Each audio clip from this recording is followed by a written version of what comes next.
Bonjour à tous et à toutes. Désolé pour le faux départ. Donc, j'espère que vous m'entendez bien désormais. Donc, bonjour, bonjour, ravi de vous accueillir. Je suis Eric Ward, directeur innovation du pôle Aerospace Valley. Donc, nous sommes aujourd'hui sur le webinaire que nous organisons Aerospace Valley avec à la fois la DGFIP Nouvelle-Aquitaine et aussi la DGFIP Nouvelle-Aquitaine. Et l'objectif aujourd'hui, ça va être de vous présenter les deux dispositifs que sont le crédit impôt recherche et aussi les thèses en contrat à chiffres. Donc, ce sont des dispositifs qui sont vraiment intéressants pour soutenir l'innovation et justement aussi pour favoriser les collaborations entre les entreprises et les laboratoires. Donc, nous sommes vraiment ravis d'accueillir les intervenants d'aujourd'hui que je vais vous présenter. Donc, de la D2RT, d'abord, donc la délégation régionale à la recherche et à la technologie pour la Nouvelle-Aquitaine. Donc, Monsieur Laurent Béchou, qui est intervenant, qui est responsable du pôle expertise, et Madame Anne Pimpon, qui est chargée de mission au Crédit Impôt Recherche ici. Nous aurons aussi autour de la table Madame Claude Larue, qui est inspectrice et divisionnaire des finances publiques de la Direction régionale des finances publiques de Nouvelle-Aquitaine. Et donc voilà, sans plus attendre, je vais passer la parole à nos intervenants. Alors juste avant, un petit rappel technique pour les détails d'organisation. Donc, vous pouvez poser vos questions sur l'onglet questions qui s'affiche sur votre écran. Posez vos questions par écrit, puis je les relayerai auprès des intervenants au fur et à mesure de la présentation. Donc, on aura un petit temps de pause au milieu de la présentation, puis un autre temps de questions à la fin. Donc, n'hésitez pas à poser vos questions par écrit. Si vous aviez des problèmes de connexion comme moi à l'instant par hasard sur le son, n'hésitez pas aussi à nous poser des questions pour ma collègue Jennifer Deo qui s'occupe de l'organisation et elle pourra vous aider à ce moment-là pour la connexion. J'en profite pour remercier Jennifer pour toute cette organisation. Alors sans plus attendre, on va rentrer dans le vif du sujet et je vous propose, Monsieur Béchou, de commencer votre présentation sur le crédit impôt recherche. Parfait, j'espère que tout le monde m'entend bien. Donc, merci Eric pour cette introduction et puis à Jennifer pour le support technique. Désolé pour ce petit contretemps de départ. Effectivement, une présentation à trois voix, comme on dit. Donc, sans plus attendre, on va aborder le plan de la présentation. Étant donné le temps imparti, on a essayé de faire quelque chose le plus exhaustif possible. Mais vous trouverez probablement dans la présentation des éléments que nous n'aurons probablement peut-être pas pu aborder de manière orale. Donc, le document sera certainement plus exhaustif que ce que l'on va présenter, mais c'est normal.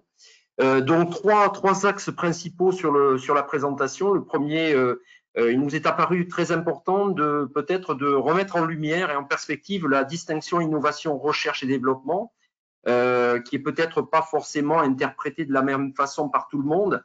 Donc, cette distinction innovation et R&D, elle s'appuie bien entendu sur la doctrine du CIR, puisque c'est celle qui nous anime dans l'expertise qu'on peut mener sur ce type de dossier.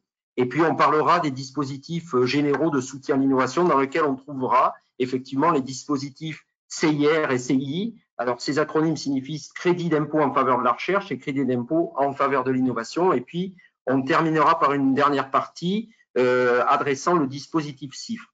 Je voulais juste rappeler la phrase en dessous de ce slide numéro 2. Le document que vous allez avoir et qui va être mis à disposition, c'est un document simplifié. Il ne se substitue pas au texte législatif et réglementaire, notamment le GOFIP, mais il y a également le Code général des impôts et donc il donne les instructions applicables en la matière. Alors, abordons en premier la distinction innovation, recherche et développement. Alors, vous êtes évidemment censé savoir que l'innovation, depuis une quarantaine d'années à peu près, est au cœur des préoccupations nationales de nos gouvernements et essayer de soutenir ce qu'on appelle le continuum recherche, transfert, valorisation au service de l'innovation. Donc, tout ça pour effectivement développer de nouveaux produits, de nouveaux services, de nouveaux procédés. Donc, l'innovation, c'est une chaîne et en particulier, c'est un ensemble de démarches scientifiques, techniques, organisationnelles, financières et commerciales qui conduisent donc à l'élaboration de produits procédés, services nouveaux ou améliorés, mais avec effectivement un caractère fort de nouveauté. Cette chaîne de l'innovation, elle se divise en deux grandes parties qu'on peut distinguer selon que l'on y inclut ou non des activités de R&D. Donc d'abord les activités d'innovation sur votre gauche, que l'on considère hors de la recherche et du développement, qui intègrent la réalisation d'opérations de conception de prototypes ou installation pilote de nouveaux produits et qui ne concernent que les innovations de biens et qui sont donc soutenues par du crédit d'impôt en faveur de l'innovation, donc une mesure d'exonération fiscale. Et puis sur votre droite, les activités donc liées à ce qu'on appelle la R&D, la recherche et développement, qui se déclinent selon trois grands types d'activités: la recherche fondamentale, la recherche appliquée et le développement expérimental. Et donc ça, évidemment, ce sont des activités déclinables au sens du CIR, et ces activités-là peuvent être soutenues par le crédit d'impôt à la recherche, qu'on appelle le CIR. Alors les crédits, la chaîne de l'innovation, elle peut être effectivement purement de l'innovation, elle peut intégrer des étapes ou non de R&D, même en fonction de différents types d'opérations à l'intérieur d'un projet d'innovation. Donc il faut bien comprendre que quand on développe un produit nouveau, on a soit une démarche d'innovation pure, mais certaines activités peuvent relever de la R&D. Donc c'est ce que l'on regarde quand on mène une expertise CIR. Et les crédits d'impôt peuvent être individualisés, voire cumulables, mais évidemment sous certaines conditions. Alors, un focus sur les deux dispositifs. D'abord, le dispositif CI. Alors, j'aurais peut-être dû commencer par le dispositif CIR, qui est le plus ancien, mais comme on va mettre un focus particulier sur le dispositif CIR, on commence par le dispositif le plus jeune, le crédit d'impôt à l'innovation. Donc, il existe depuis 2013, c'est un dispositif d'aide aux entreprises innovantes, donc instauré par ce qu'on appelle la loi de finances 2013, qui est venu compléter le crédit d'impôt à la recherche. Il a pour objectif de soutenir les PME qui engagent des dépenses qui sont spécifiques pour innover. Donc, pour 2019, à titre d'exemple, c'est 166 millions d'euros qui ont été déployés. Ça adresse uniquement les PME au sens communautaire, des entreprises employant moins de 250 salariés, réalisant un chiffre d'affaires annuel de moins de 50 millions d'euros. Alors, c'est les bénéficiaires, donc c'est dans la limite de 400 kg par an et avec un taux de crédit d'impôt de 20%, donc légèrement moins avantageux que le CIR, on va le voir, qui est à 40%. Et les dépenses éligibles, ce sont des dépenses d'innovation qui sont réalisées donc en aval de la R&D. Sur le crédit d'impôt à la recherche, qui lui existe depuis 83, donc qui a été stimulé par effectivement la problématique dont je parlais au début dans les années 80, fin 70, début 80, c'est un dispositif d'aide aux entreprises innovantes pour supporter les coûts des équipes R&D et accéder à des compétences de haut niveau afin de renforcer la capacité d'innovation et de compétitivité des entreprises. Donc c'est une véritable contribution on va le voir après, au risque que peuvent prendre des entreprises à entreprendre des activités de R&D qui se caractérisent en particulier par une propriété d'incertitude. Donc, il y a des verrous à lever, on va le voir, on va le préciser. Il y a des verrous qui sont identifiés, qui doivent être levés. Donc, il y a un véritable caractère d'incertitude et c'est dans ce cadre-là que l'État souhaite soutenir les entreprises. Donc, il faut savoir qu'aujourd'hui, le CIR, c'est 6,7 milliards d'euros en 2019 distribués par le CIR, qui a été multiplié par 2,5, par un facteur 2,5 depuis 2008. Bon, il y a un véritable effet multiplicateur en moyenne pour les entreprises de 1,2. Alors, il faut savoir que ces 93% des bénéficiaires sont des TPE et des PME, mais malheureusement, on peut le déplorer, profitent de moins de 20% du crédit d'impôt. Les entreprises concernées, ce sont des entreprises industrielles, commerciales et agricoles, et quelle que soit leur taille et leur secteur d'activité, le crédit d'impôt donc est supérieur à celui du CI puisqu'il atteint 30% de l'assiette des dépenses totales de R&D jusqu'à 100 millions d'euros et 5% au-delà. Donc ça concerne effectivement les grands groupes. Un avantage aussi non négligeable dont on reparlera, c'est le salaire multiplié par 2 des jeunes docteurs sur 24 mois. Donc, les opérations éligibles, recherche fondamentale et appliquée, développement expérimental en appui de l'innovation. Alors, la chaîne de l'innovation, je vais essayer d'être précis sur comment sont intégrés les travaux de R&D dans le flowchart de développement d'un nouveau produit. Donc, une entreprise part du principe qu'elle veut développer un nouveau produit, donc il y a effectivement un positionnement à faire vis-à-vis du marché, de la concurrence, avec l'identification claire des éléments d'innovation. Donc, pour ça, elle mène une veille que l'on appelle concurrentielle, avec un état du marché, en s'appuyant sur des catalogues, des descriptifs, des spécifications, etc. Donc, pour développer ce nouveau produit, on identifie des éléments nouveaux qui vont être améliorés, qui doivent être améliorés sensiblement un produit existant sur le plan technique, des fonctionnalités, de l'éco-conception ou de l'ergonomie. Alors, si ces éléments nouveaux ne sont pas identifiés, ça veut dire qu'il n'y a pas à être éligible au titre du crédit d'impôt innovation. Donc, dans ce cas, soit on continue le flowchart, on engage une dynamique qui se décompose de la façon suivante. Il y a un phasage temporel du projet, il y a des contraintes scientifiques ou techniques avec des difficultés, des facteurs d'incertitude potentiels pour chaque étape et phase du projet. Donc ça, effectivement, ce sont des travaux qui potentiellement pourraient être éligibles au CI. On ne parle pas encore de recherche et de développement à cette étape. Là, il peut apparaître certaines difficultés qui sont d'ordre technique, mais elles peuvent prendre une autre dimension. Donc, on doit effectuer un positionnement en fonction de l'état de l'art scientifique et technique dans les classes de problématiques identifiées. Donc, on s'appuie là, cette fois-ci, sur un autre type de veille qui s'appelle la veille scientifique et technique avec l'état des techniques existantes. Donc, on s'appuie sur des éléments différents, brevets, articles, communications, rapports, thèses, etc. Donc, soit la solution est identifiée clairement et auquel cas, on récupère l'information, donc il n'y a pas de nouveaux travaux à engager au terme de la R&D, donc ce ne sont pas des travaux qui sont éligibles au titre du CIR. Dans ce cas-là, on continue le flowchart de l'innovation sur votre gauche. Donc, on intègre ces résultats, on intègre des travaux qui peuvent relever de différents positionnements, réalisation de prototypes ou d'installations pilotes de nouveaux produits. Et puis, ce qui est important dans le cas du CI, le produit nouveau est proposé sur le marché considéré, il est nécessaire de qualifier précisément les performances en fonction de l'offre de produits existants sur le marché considéré. Et si tous ces éléments sont très clairement explicités, ces travaux, effectivement, peuvent être éligibles et sont éligibles au titre du CI. On va revenir sur une étape précédente.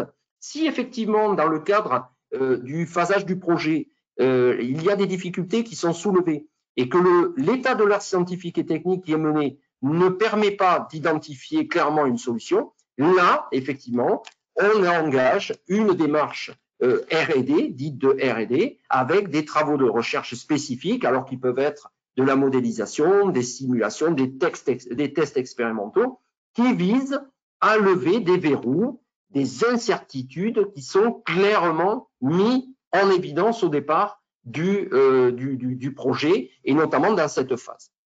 Alors, ça, tous ces travaux de R&D vont conduire à quelque chose qui va être redondant dans l'ensemble de notre présentation, c'est la production de nouvelles connaissances par l'opération sur le plan scientifique et technique qui sont caractérisables par de véritables indicateurs de R&D qui sont identifiés, on va en parler dans le guide CIR de l'année 2020, mais dans le guide CIR de manière générale. Et donc, dans ce cadre-là, effectivement, ces travaux relèvent bien du CIR, puisque ce sont des travaux identifiables en R&D.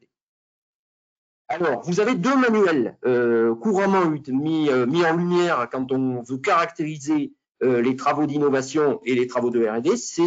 Vous les avez sur votre gauche et votre droite. C'est le manuel d'Oslo 2018, publié par l'OCDE, qui indique bien les activités qui relèvent de l'innovation au sens très général. Donc, faites attention, ce sont souvent des pavés de 300 ou 400 pages, donc difficile à lire, mais intéressant quand on veut se familiariser avec ce type de problématique. Et puis, vous avez le célèbre manuel de Frascati de 2015 en particulier, qui relève aussi de l'OCDE et qui détaille particulièrement les travaux de R&D.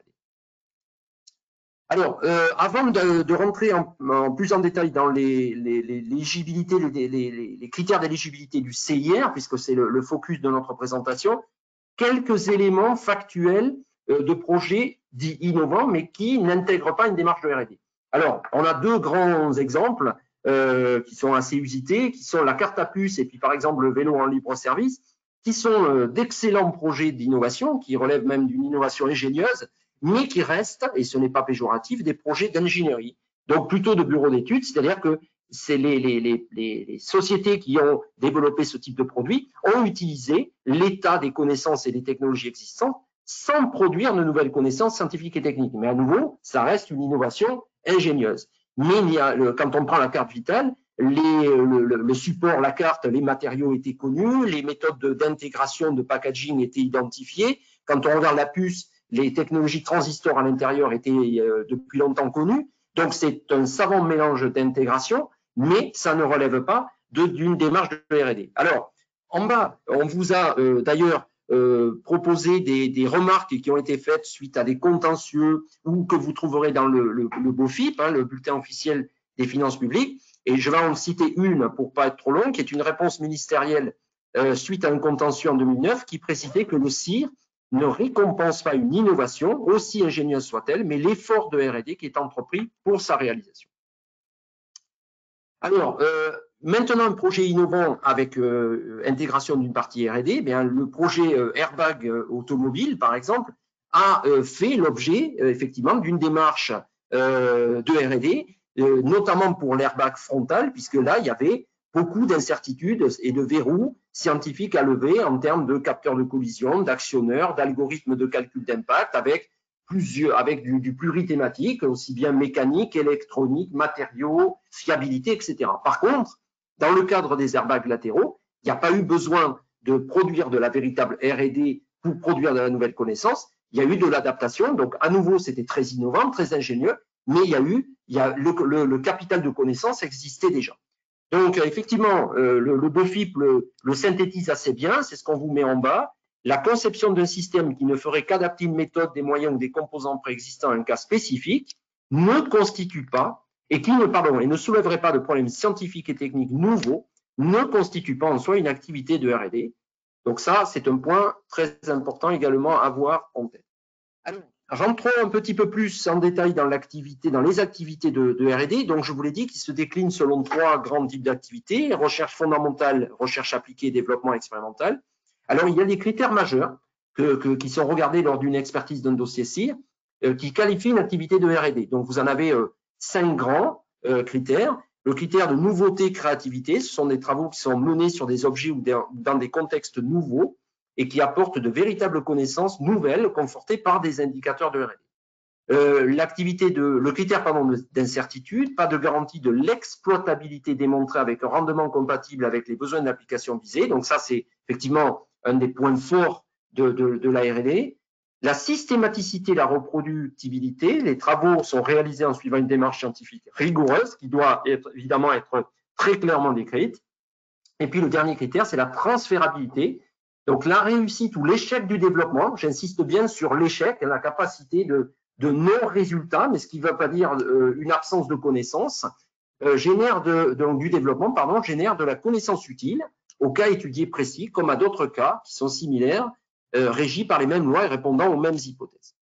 Alors, rentrons dans le précis. Dans le BOFIP, on vous explicite précisément la ligne de crête entre les trois activités, recherche fondamentale, appliquée, expérimentale. Elles sont déclinées. Alors, c'est déclinable à l'infini, mais je vous invite dans le BOFIP, si ça vous intéresse, à aller voir parce qu'ils abordent des problèmes aussi bien de techniques pures comme celui que je suis en train de citer, que des choses afférents au domaine, par exemple, des SHS ou du droit. Donc, ça peut être intéressant d'aller voir quelle est la distinction en droit ou en SHS que l'on a entre recherche fondamentale, appliquée et développement expérimental. Alors, j'ai plein d'exemples, il n'est pas exhaustif, mais ça permet de fixer des idées. En termes de recherche fondamentale, on a l'étude de l'absorption du rayonnement électromagnétique par un matériau cristallin en vue d'obtenir des informations sur sa structure électronique. Donc, ça, évidemment, c'est de la recherche très académique, très fondamentale. Ça peut être fait par des grands groupes aussi, hein, bien entendu.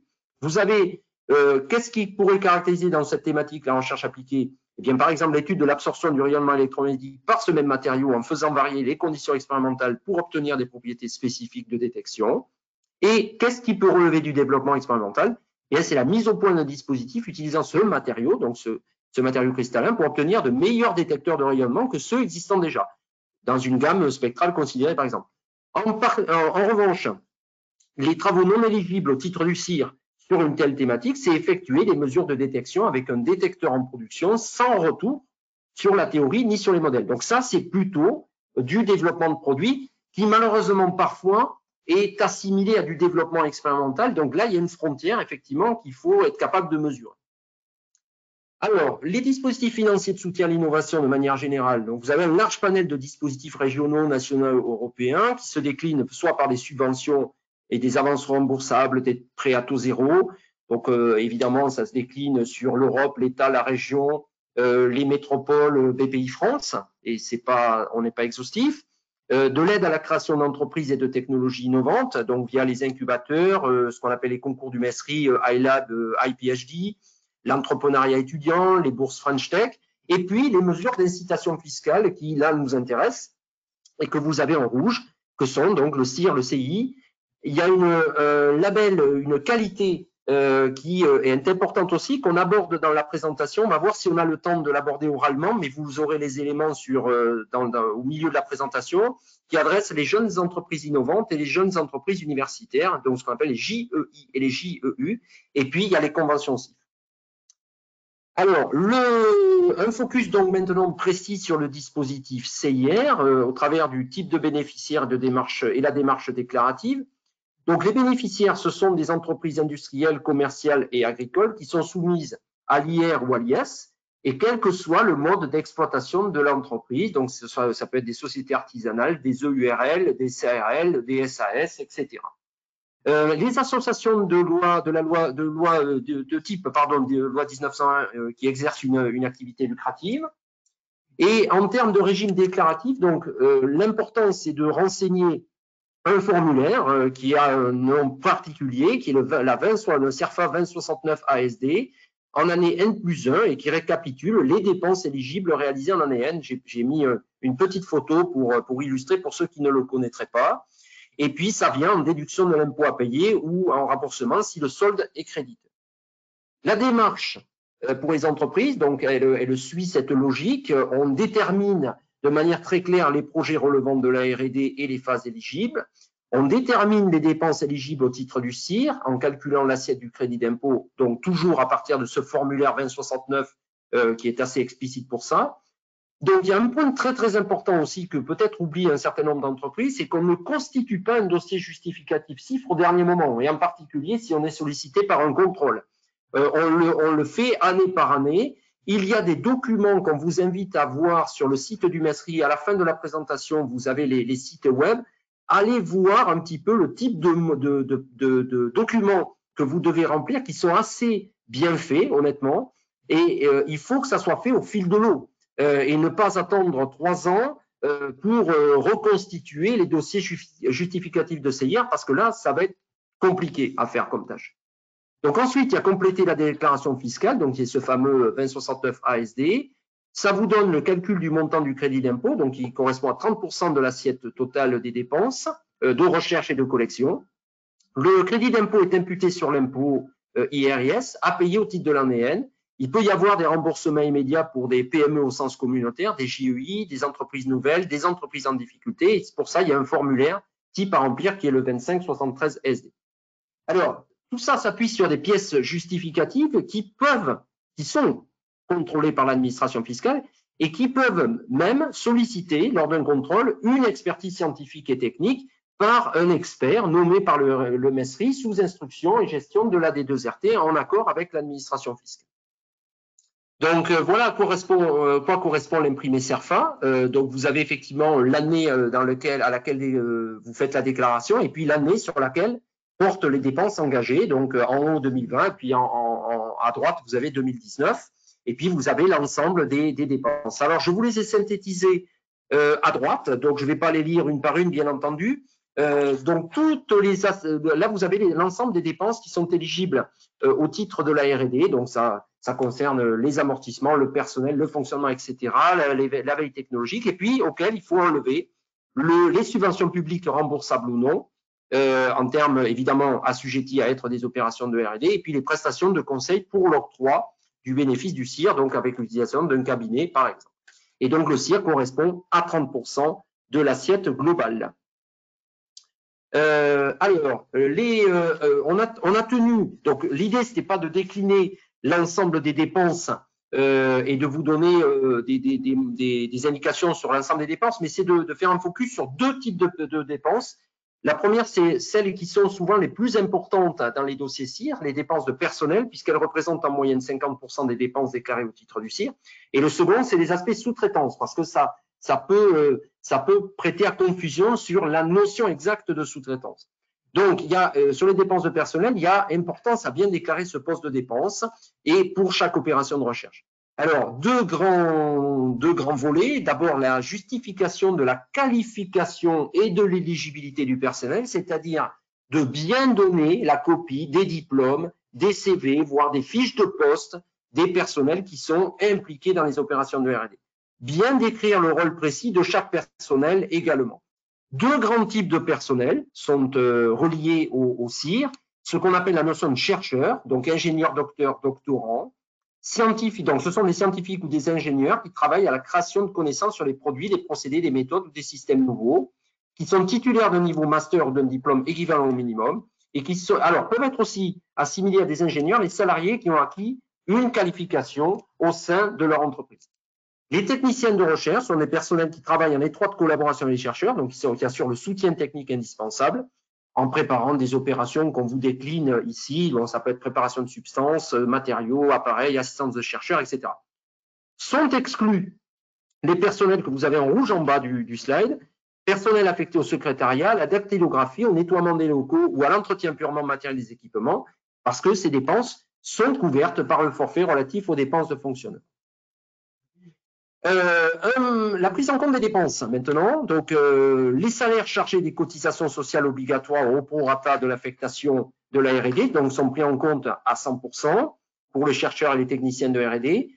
Ce qu'on appelle l'avantage jeune docteur aussi, c'est important, engagé en premier CDI conclu postérieurement à son doctorat, puisque c'est 200%, donc c'est le salaire multiplié par 2 pendant les 24 premiers mois, et quelle que soit la nationalité et le pays d'origine. Une petite note quand même, en cas de contrôle, les experts aiment bien qu'on justifie les personnes qui participent à une opération de R&D à hauteur de 100% de leur travail, parce que c'est parfois un peu difficile à comprendre. Mais bon, les frais de fonctionnement associés, pour les chercheurs et les techniciens de R&D, c'était 50% jusqu'en 2019. Il y a une petite variante depuis 2020 avec 43% des salaires. Et par contre, à nouveau, l'avantage jeune docteur, puisque c'est 200% des dépenses de personnel calculées sur la base du salaire non doublé sur 24 mois, ce qui est déjà pas mal. Alors, vous avez un petit tableau, je vais pas le détailler, mais vous avez un petit tableau en bas qui vous montre tout l'avantage à avoir un jeune docteur en entreprise quand on regarde l'effet de levier, notamment à travers le CIR, puisqu'on est largement gagnant sur ça quand on intègre un jeune docteur dans des activités de R&D. Pour finir sur cette partie, donc la partie sous-traitance qui est importante, donc la sous-traitance, c'est quelque chose de parfaitement qualifié par le CIR, par les règles du CIR. Ce sont les dépenses de R&D qui sont confiées à un organisme externe. Donc, le donneur d'ordre doit justifier qu'il a confié au sous-traitant la réalisation d'une véritable opération de R&D nettement individualisée. Donc, ça se caractérise, cette bilatéralité, par une relation hiérarchique, c'est-à-dire que le donneur d'ordre est propriétaire de l'API générée par la sous-traitance et la coordination scientifique de l'opération sous-traitée est pleinement assumée par le sous-traitant. Qu'est-ce qu'on entend par le sous-traitant? Il y a deux grands types de sous-traitance, les organismes publics de recherche ou assimilés, pour lesquels les dépenses retenues sont comptabilisées pour le double de leur montant par le donneur d'ordre, et les organismes privés de recherche qui doivent être agréés CIR, qui sont des entreprises privées agréées, des associations de loi 1901, des experts scientifiques et des techniques agréées. Et là, par contre, les dépenses retenues le sont, mais sans doublement. C'est le montant exact. Vous avez sur le MESRI un site qui vous répertorie, qui vous donne la liste des organismes agréés au CIR et aussi les demandes d'agrément pour les experts qui souhaiteraient être agréés CIR. Alors, évidemment, il y a des dépenses éligibles, il y a des dépenses non éligibles. Alors, les dépenses non éligibles au titre de la sous-traitance, vous en avez une liste là, c'est pas forcément exhaustif, mais ce sont les principales. je vous invite à les regarder en détail. Donc, prestation d'hébergement ou de location d'équipement, c'est pas éligible. La prestation intellectuelle comme une étude de conception d'ingénierie en état de l'art ou des technologies, sans démarche expérimentale mise en œuvre, ce ne sont pas des dépenses éligibles, etc. Alors, petite différence pour finir avec entre la sous-traitance et la collaboration de recherche, par exemple entre une entreprise et un laboratoire. La relation, dans le cadre de la collaboration de recherche, la relation n'est pas nécessairement bilatérale et non hiérarchique. Il peut y avoir un portage des dépenses, un partage de l'API généré par l'opération de R&D, et les factures éventuellement émises entre partenaires ne peuvent ne pas correspondre à la réalisation d'une véritable opération de R&D.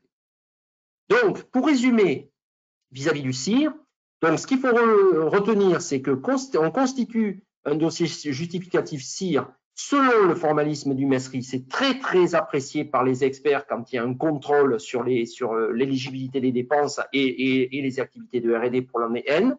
Ne pas attendre d'avoir un contrôle pour constituer tout le dossier. Il vaut mieux le faire au fil de l'eau, avec un reporting d'utilisation du personnel, de ventilation des dépenses le plus fin possible.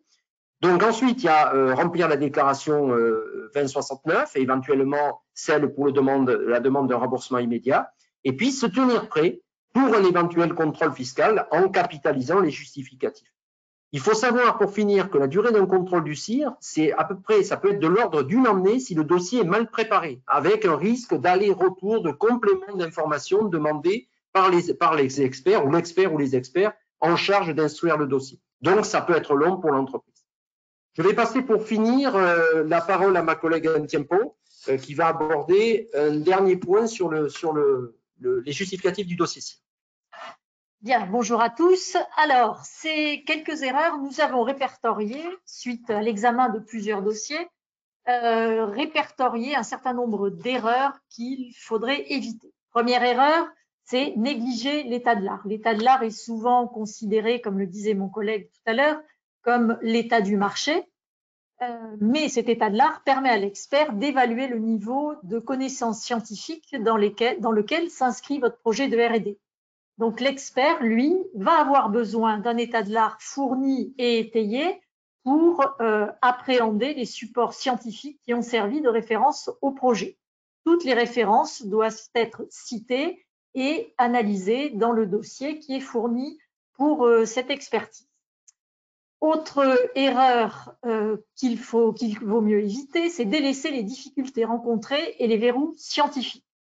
Pour ce faire, il faut décrire avec la plus grande précision donc toutes les difficultés que vous avez rencontrées au cours de votre opération, ce qui a posé problème, ce qu'il a fallu surmonter, et décrire effectivement les limites éventuelles, ce qui n'a pas fonctionné et toutes les connaissances que vous avez encore besoin d'acquérir.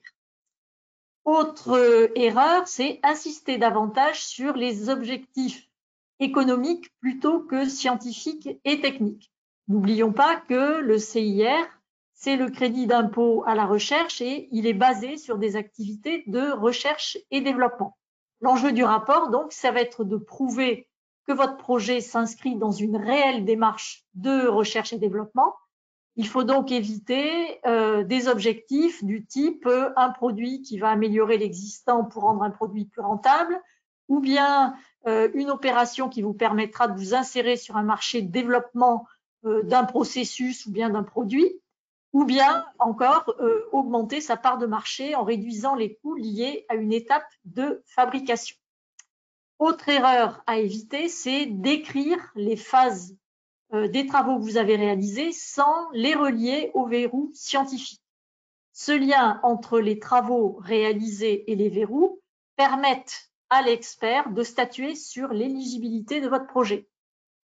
Une phase de travaux qui n'est pas associée à un verrou peut être considérée comme non éligible par l'expert, qui considérera que seulement un pourcentage des opérations de R&D que vous avez réalisées relève bien de la recherche et du développement.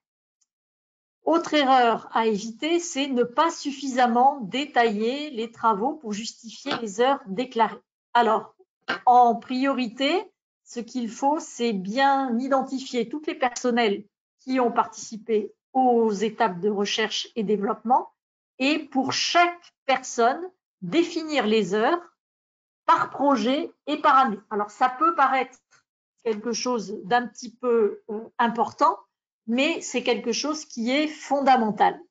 Alors justement, il y a un tableau qui est fourni sur le site du MESRI et qui vous donne un tableau qui est très bien fait et qui vous donne justement toutes les catégories à renseigner, notamment celles des personnels, et vous pouvez lire donc le nom de la personne, vous qualifiez, vous donnez son diplôme, le nombre d'heures, son salaire, effectivement, le coût horaire, le nombre d'heures pour lequel la personne a travaillé sur un projet, son rôle dans l'opération de R&D, son nombre de jours de congé, etc. Donc, vous voyez, les choses sont facilitées par ce tableau, mais une chose essentielle, ça va être de le remplir au fur et à mesure, et j'insiste encore, pour chaque personnel. Ensuite, il faut décrire les travaux sous-traités par des prestataires. Autre erreur, pardon, à éviter, c'est d'écrire des travaux qui sont sous-traités par des prestataires, mais cette fois-ci non agréés, c'est-à-dire qui n'appartiennent pas aux deux catégories qui ont été citées précédemment. L'agrément certifie donc que le prestataire conduit des activités qui sont éligibles au titre du CIR et il permet donc aux donneurs d'ordre d'intégrer ces sommes dans l'assiette de leur CIR. Il faut aussi éviter de négliger d'évoquer en conclusion les connaissances obtenues et capitalisées, donc ce qui veut dire qu'il faudra prendre soin de décrire avec précision l'apport pour la communauté scientifique des travaux réalisés. Il faut résumer les connaissances ou bien les non-connaissances acquises pendant l'année de recherche, ainsi que la manière dont peuvent être capitalisées ces connaissances au sein de l'entreprise. Autre erreur à éviter, c'est omettre les indicateurs de R&D. Alors, quels sont ces indicateurs? Ce sont des publications, des participations à des congrès spécialisés ou des conférences, ou bien encore des collaborations avec des organismes de recherche. Et ces indicateurs constituent des indicateurs forts et formels de R&D. Il est possible d'être éligible au CIR sans citer ces indicateurs, mais cette absence peut être reprochée en cas de contrôle.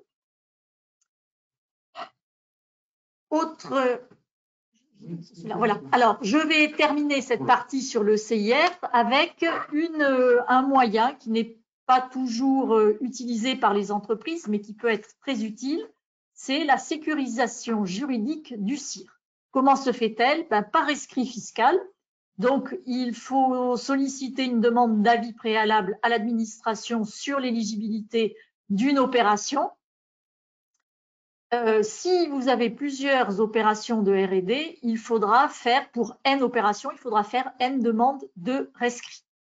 Donc, ces demandes sont faites au titre de l'article L80B3 du LPF, ou bien si effectivement elles passent par les DRFIP ou les DDFIP, ou bien vous pouvez directement vous adresser à la D2RT. Dans ces cas-là, ça passe par l'article L80B3 bis du livre des procédures fiscales. Alors, le rescrit doit intervenir la première année de réalisation de l'opération, si celle-ci est pluriannuelle, et elle doit être faite au moins 6 mois avant la date limite de dépôt de la déclaration CIR. Cette déclaration donc est examinée par la D2RT au titre, souvent faisant intervenir un expert, et l'avis doit être rendu à l'entreprise dans les 3 mois qui suivent le dépôt de la demande. Au-delà, si la réponse arrive, s'il n'y a pas de réponse dans les 3 mois, dans ces cas-là, l'avis est réputé favorable et opposable lors d'un contrôle ultérieur. Alors, juste une petite précision, quelquefois, les dossiers ne sont pas suffisamment complets. Dans ces cas-là, l'expert va demander via la D2RT des renseignements complémentaires et c'est lorsque ces renseignements complémentaires lui parviennent, le compteur est remis à 0 et c'est reparti pour 3 mois. Donc, si l'avis est favorable, l'éligibilité de l'opération ne peut pas être mise en cause lors d'un contrôle fiscal si les travaux réalisés sont effectivement bien ceux qui ont été décrits dans le rescrit. Alors, sauf demande de validation d'un montant plancher, l'avis n'apprécie pas l'éligibilité des dépenses, mais souvent, il y a transmission par l'expert de recommandations en fonction des règles du CIR, et ceci est une aide pour faire le dossier final.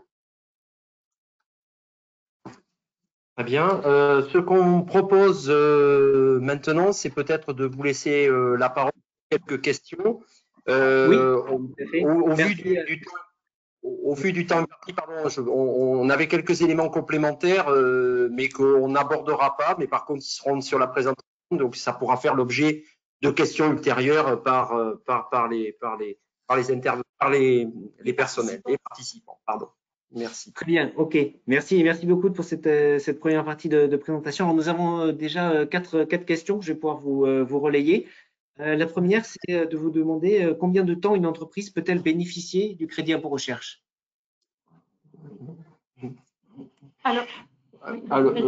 Oui, on va peut-être laisser répondre Claude Larue sur cet aspect. Voilà, ça sera très bien. Elle va intervenir. Une entreprise peut bénéficier.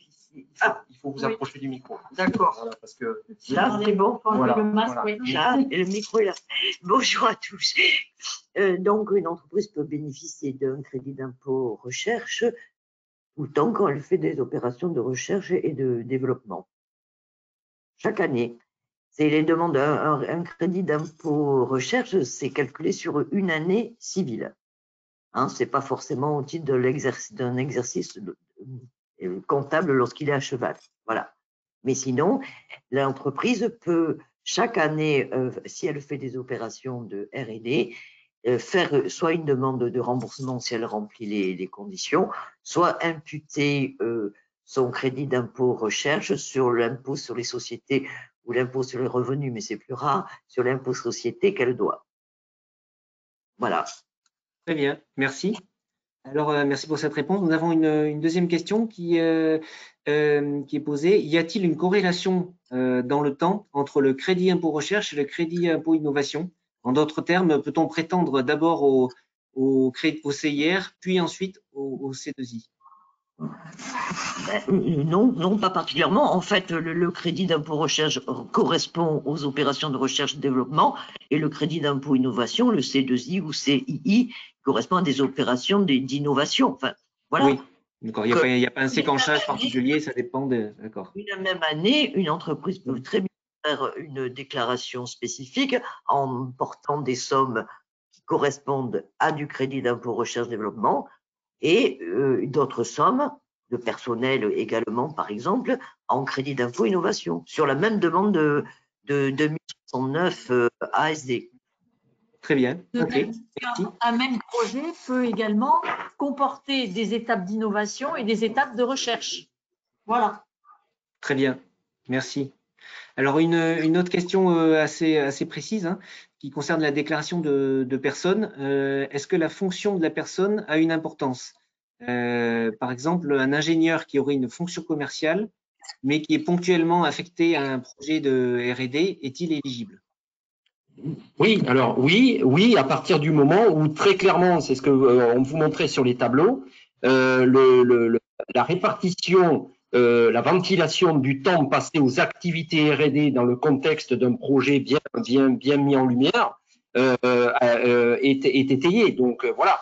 Évidemment, le passage, la ventilation du temps pour des fonctions commerciales, comme vous le dites, ne peut pas être intégrée dans les activités de R&D. Mais s'il a passé 20% de son temps sur des activités R&D dans le cadre d'un projet ou de plusieurs projets d'ailleurs, ça peut très clairement monter dans le tableau. Très bien, merci. Alors du coup, les questions, on appelle des questions, donc on va encore en prendre quelques-unes et puis on enchaînera pour terminer. Mais il y en avait une qui était importante. Quelqu'un nous dit qu'il a entendu dire que le doublement de l'assiette du crédit d'impôt en cas de sous-traitance à des organismes publics pourrait être supprimé en 2022. Est-ce vrai? Question.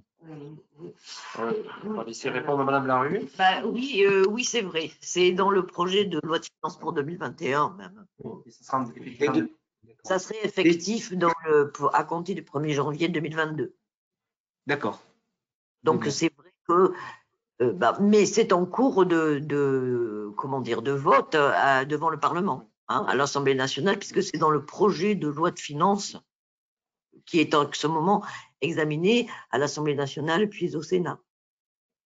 Voilà. Et le officiel des finances publiques, pour l'instant, n'a pas évolué sur cette doctrine, pour l'instant. Disons que l'administration fiscale met en œuvre la loi de finances.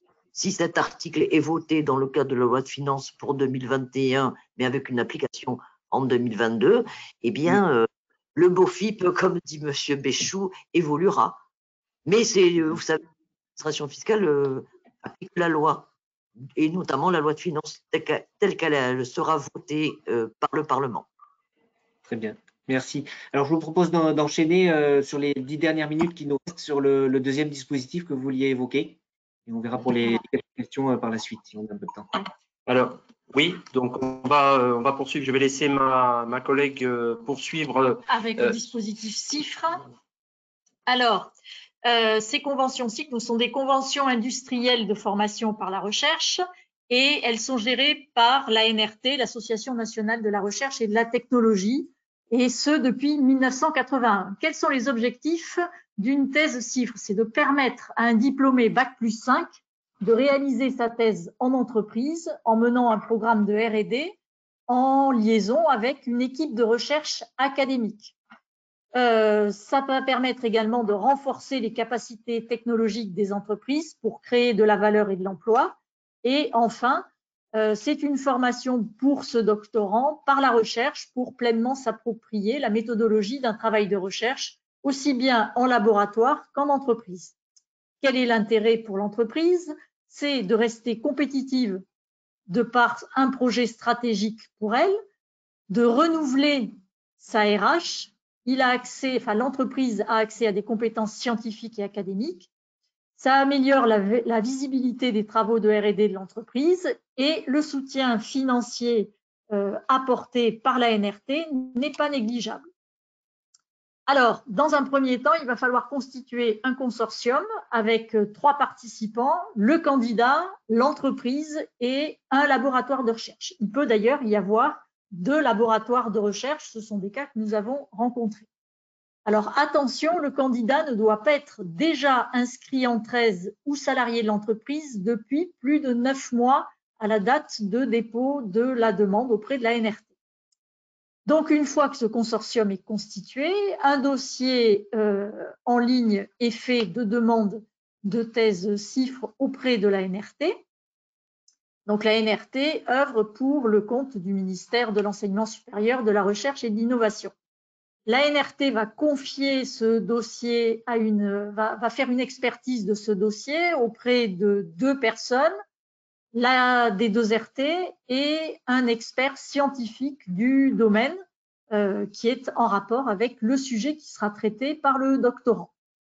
Donc, ces 2 rapports sont émis. Ils doivent être émis d'ailleurs dans un délai de 2 mois. Le dossier passe en commission de la NRT et lorsqu'il est accepté, eh bien, la thèse CIFRE peut démarrer. Alors, le doctorant CIFRE donc, a un contrat, il est salarié de l'entreprise pendant 3 ans et il va travailler en collaboration avec l'entreprise et le laboratoire. Donc, les temps de travail dans chacune des 2 entités sont définis dans le dossier. La NRT donc, expertise les conditions de formation doctorale et l'expertise engage l'entreprise. Alors, lorsque cet accord est fixé, l'entreprise reçoit 14 000 € par an pour le doctorant. Alors, on peut cumuler les avantages d'une bourse CIFRE et du crédit impôt recherche. Alors, voici un exemple. Donc, le salaire chargé du doctorant est d'environ 33 kg par an. L'entreprise donc peut compter dans son dossier CIR une participation de l'ingénieur qui est désigné pour assurer le suivi du doctorant, par exemple 10% de son temps, ce qui représente environ 5 kg par an. Ensuite, il y a des frais de fonctionnement. Donc, ces frais de fonctionnement sont de 43% de la masse salariale du doctorant, ce qui fait 16,3 kg par an. À l'ensemble de ces dépenses, il faudra naturellement soustraire la subvention de la NRT qui est de 14 kg par an. Et donc, le CIR, donc le coût global est de 54,3 kg par an. Le CIR estimé, lorsqu'on a retiré la subvention de la NRT, est de 12,1 kg par an. Donc, au bilan, l'aide totale est de l'ordre de 48% pour l'emploi d'un doctorant. Donc, c'est quelque chose qui est vraiment très avantageux pour l'entreprise. Alors, l'entreprise doit participer aux frais de fonctionnement du laboratoire qui supervise également ce doctorant. Donc, ces frais sont éligibles au CIR avec un doublement de la somme. C'est une sous-traitance dans le cadre du projet à condition de transmettre des livrables. Attention, ces livrables sont autres que le manuscrit de thèse que produira le doctorant au bout des 3 ans. Et ils sont relatifs à des opérations de R&D qui sont nettement individualisées et indispensables. Ne sont pas éligibles au CIR le forfait de conventionnement éventuellement proportionnel à la fraction du CIR que recevra l'entreprise. Alors, comment est faite l'évaluation du dossier par l'AD2RT? Alors, l'AD2RT va apprécier la cohérence du projet avec la stratégie de l'entreprise, c'est-à-dire la pertinence avec les activités de R&D, l'implication dans l'écosystème régional et l'impact socio-économique donc des travaux engendrés.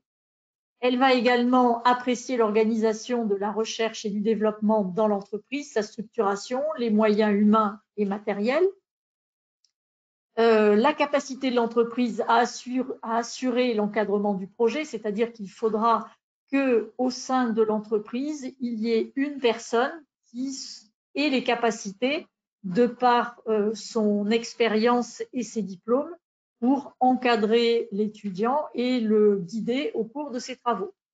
Elle va également apprécier la répartition du temps de travail entreprise-laboratoire, les grands projets, les livrables, la dissémination scientifique envisagée. Alors attention à cette répartition du temps de travail entreprise-laboratoire.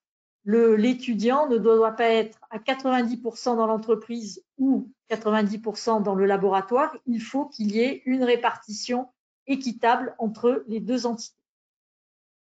Sont jugés également, également la capacité de financement du projet par l'entreprise, également l'intérêt régional, c'est-à-dire la cohérence du projet avec la politique régionale et le bassin d'activité, la participation de l'entreprise à un pôle de compétitivité, à une grappe technologique, à des projets collaboratifs ou bien à un dispositif du PIA.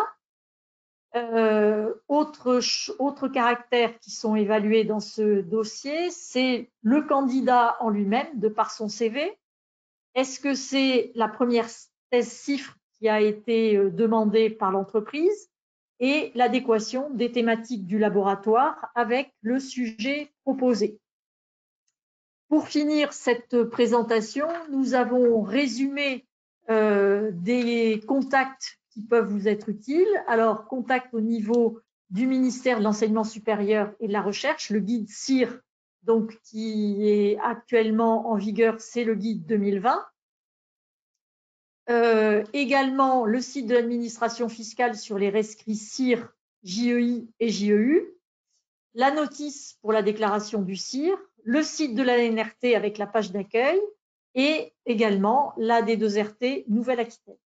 Voilà, je vous remercie tous pour votre attention et nous sommes prêts à répondre à vos questions. Très bien, merci beaucoup. Donc, nous avons 3 minutes pour prendre rapidement une ou deux questions. Donc, il se trouve qu'il y en a une qui a été posée là sur ce dispositif CIFRE. La question est: quel est le taux de succès lorsqu'un dossier est déposé à la NRT? C'est compliqué, à dire. Alors, c'est compliqué à dire aujourd'hui, mais il faut savoir quand même que la NRT a augmenté de manière assez significative et va continuer à le faire dans le cadre de la loi de programmation pluriannuelle de la recherche, son volant financier pour des thèses CIFRE. Mais attention, aujourd'hui, peut-être contrairement à certaines, à une période un peu précédente où c'était peut-être un peu moins regardé. Aujourd'hui, le comité, l'expertise, aussi bien socio-économique que mène la D2RT que l'expertise technique que mène l'expert scientifique, sont importantes. C'est-à-dire que si la D2RT met un avis favorable avec réserve, comme ça peut nous être demandé pour, au regard d'un critère particulier, l'ANRT va regarder et va émettre forcément des réserves. Voilà. Donc, tout ça pour dire qu'aujourd'hui, le taux de succès, il va être relatif en particulier à la qualité du dossier qui est transmis. Donc, j'engage à l'ANRT. Donc, j'engage aujourd'hui tous les initiateurs de projets de thèse et de dossiers de thèse, que ce soit les entreprises ou les laboratoires, à faire vraiment bien attention aux éléments qui sont demandés dans le dossier, ne pas les négliger, ne pas en oublier, parce que ça donne une mauvaise impression. Et je pense que le taux de succès, il est plutôt lié à la qualité du sujet qui est présenté et à la qualité des documents qui sont remis. Très bien. Bon, ben je vous remercie beaucoup. Alors, je me permets finalement de clôturer, puisqu'on arrive pile à l'heure, hein, de clôturer malgré une ou deux questions qui nous restaient, mais on pourrait les poser en aparté en prenant contact directement avec les intervenants. Je voudrais vraiment vous remercier chaleureusement de votre présentation qui était très instructive et rappeler à tous les inscrits qui recevront par un message mail avec à la fois la présentation en détail et le replay, une adresse pour aller voir le replay de ce webinaire. Merci à tous et bonne journée. Au revoir. Merci. Merci, Au revoir. bonne journée à tous.